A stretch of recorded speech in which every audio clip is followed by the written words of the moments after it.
welcome. Now, many of you may have watched my recent vlog explaining why your case isn't complicated. But despite that, I keep speaking to people who have been absolutely fleeced out of their life savings by rip-off family court lawyers, because a client runs to them believing that their case is complex. So let's break down another scenario. But before I do, I simply must run my excellent introduction. I am Philip Kedge, the director of the brilliant McKenzie Friend UK network, and where nothing I say represents legal advice, because you don't need pointless rip-off lawyers in the family court, and where my views and opinions are, of course, entirely my own. Now, for all of your family court needs, contact me today at contactphil.co.uk. So, in this scenario, a father has his head in a fog.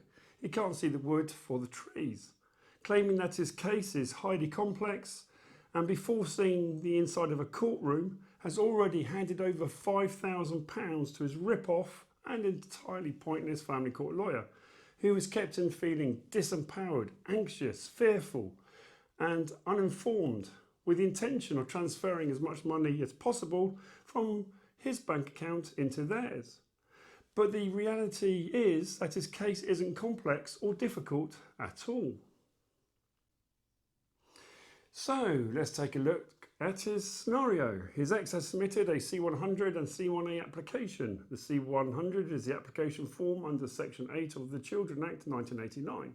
And the C1A is the risk of harm form, where allegations of harm and domestic abuse are made. The father left the family home and the mummy stopped contact and submitted allegations of domestic abuse.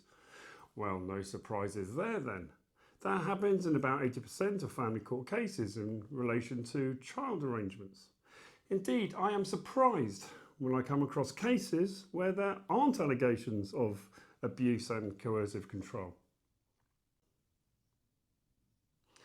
Now, the solicitor of his ex refuses to send him a copy of the C1A and the allegations, which caused him to go running off to a solicitor, who then turned it into a massive drama, sending countless letters back and forth, making the father fearful that he can't prepare a defence, and the whole scenario develops into a massive panic, whilst it is obvious to me that the lawyers on both sides are working in harmony to fleece their respective clients. Now, £5,000 later, he still hasn't got anywhere, and he feels totally lost and desperate, and turns to the McKenzie Friend UK network for support. So let's explore my perspective on his position as a McKenzie Friend layperson and director of the McKenzie Friend UK network.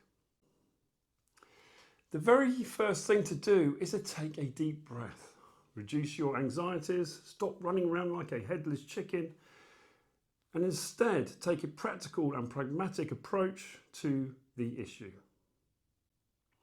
So, the father left the family home, his ex stopped contact. The solicitor of the mummy wrote a long letter stating that they had submitted a C100 with allegations of domestic abuse in the form of the C1A. Well, if the application was an online application, the C1A form, that actually forms part of the C100. It is combined into one submission. The father panics about the allegations and demands to know what they are, so that he can prepare his defence.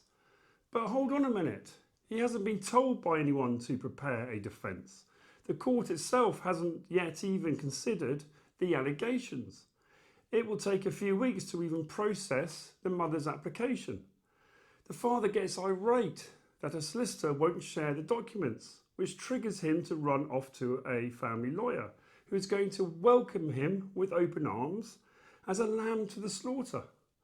But the reality is that the mother solicitor is under no obligation to share the application or C1A form, none at all. But of course, under his instruction, his lawyer is now going to engage in completely pointless correspondence with the mother's lawyer, who is going to engage in pointless correspondence back, all for financial gain. and they are going to keep doing this to rack up the bills.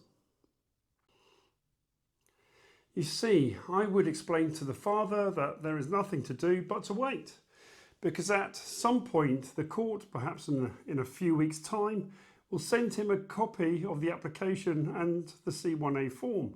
And even then, there will be no instruction for the father to prepare a defence for the court. There is no decision for a fact-finding. The court has not asked for statements. It's far, far too early for all of that detail and approach. What I would be preparing the father for is for the next stage, which is the Cafcass safeguarding phone call, where he will have the opportunity to verbally put his position forward. So let's have a look at the difference in costs. The father spent £5,000 with a family solicitor, completely pointlessly. If he had come to me in the first instance, I would have reassured him with a couple of phone calls, got his head into a sensible and pragmatic space, calmed him down, explained the actual process and helped him to prepare for the Cafcass call once we had received the paperwork from the court.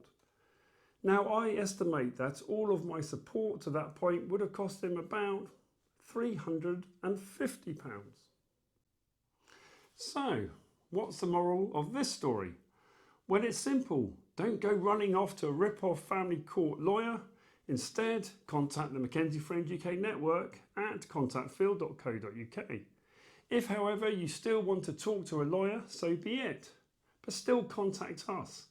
At least we can explain to you a different path and you can make up your own minds with an informed choice. But I'd still be very confident that if you did initially run off to a lawyer, that a few weeks later you would be licking your wounds, having been fleeced out of thousands of pounds, and telling me that everything that I said was correct, and that you now wish to ditch your pointless lawyer and sign up with a McKenzie Friend from the network. So that's me done, folks. What do you think? Am I right or wrong? Let me know in the comments box below. And don't forget, for all of your family court needs, contact me today at contactphil.co.uk. Until next time, stay strong.